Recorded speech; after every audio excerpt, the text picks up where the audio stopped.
تأکید معاون نخست وزیر و وزیر خارجه بلژیک بر راه حل پایدار برای اشرف بر اساس نانرفولمان و همبستگی بین المللی. ضرب الاجل 31 دسامبر نه معقول است نه واقع گرایانه. برای رسیدن به یک راه حل پایدار دیپلماسی بلژیک فعال باقی میماند. مجلس سنای بلژیک جلسات عمومی 24 نوامبر 2011 3 آذر 1390. پاسخ استیون واناکر معاون نخست وزیر و وزیر امور خارجه بلژیک به سوال سناتور ژرار دوپرز وزیر و معاون پیشین نخست وزیر. Sur la protection du camp Ashraf, vous avez la parole, Monsieur Deprez. Le 8 avril 2011, vous le savez, ce camp a été la cible d'un raid meurtrier, semble-t-il, des forces irakiennes, qui a fait des dizaines de morts et des centaines de blessés. Cette attaque a soulevé l'indignation internationale, dont la condamnation du département d'État américain, du Foreign Office britannique, de Mme Catherine Ashton, du Congrès américain, de plusieurs organisations internationales de défense des droits humains comme Amnesty International.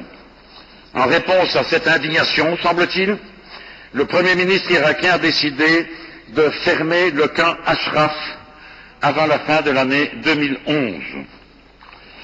Et j'ai été informé de ce que, contrairement à certaines informations qui avaient circulé, selon lesquelles le Haut Commissariat de l'ONU aux réfugiés aurait la possibilité d'accéder au camp pour interroger individuellement les personnes qui y sont présentes afin de savoir si on peut leur octroyer le statut de réfugié, le gouvernement irakien s'oppose clairement à ce que le HCR puisse avoir accès au camp pour interroger les habitants et leur donner le statut de réfugiés. Cette information a été communiquée au Parlement européen par l'ambassade d'Irak à Bruxelles. D'où mes questions, Monsieur le Ministre. Estimez-vous que la date fixée par le Premier ministre irakien pour la fermeture du camp, à savoir ce 31 décembre, est une décision raisonnable, sachant que le Haut Commissariat aux réfugiés aurait besoin de temps pour étudier individuellement chacun des 3400 dossiers en vue de leur octroyer le statut de réfugié. Merci de votre réponse. Je vous remercie. La parole est au ministre. Merci, Madame la Présidente.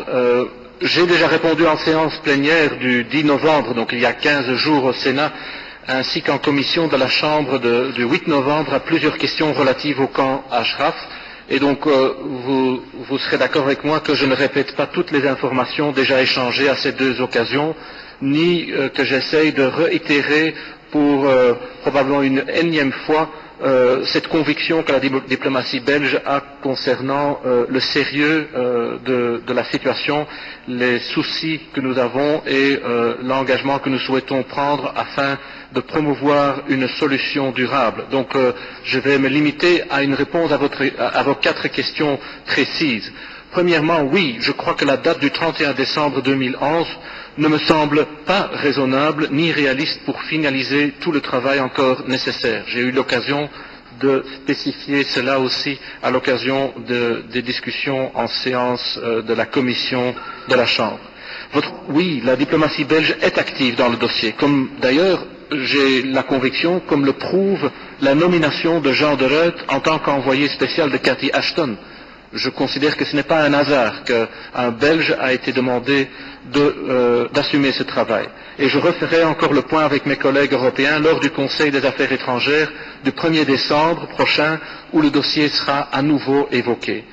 Dans la mesure où nous sommes tous d'accord que le principe du non-refoulement doit être respecté, il est clair qu'une solution durable impliquera bien sûr une solidarité internationale le concernant. En ce qui concerne la Belgique, je peux seulement me limiter à considérer que nous n'avons jamais manqué en solidarité quand il s'agissait de participer à des solutions où d'autres pays devraient aussi assumer leurs responsabilités. Je parle bien sûr aussi d'un grand pays qui n'est non européen.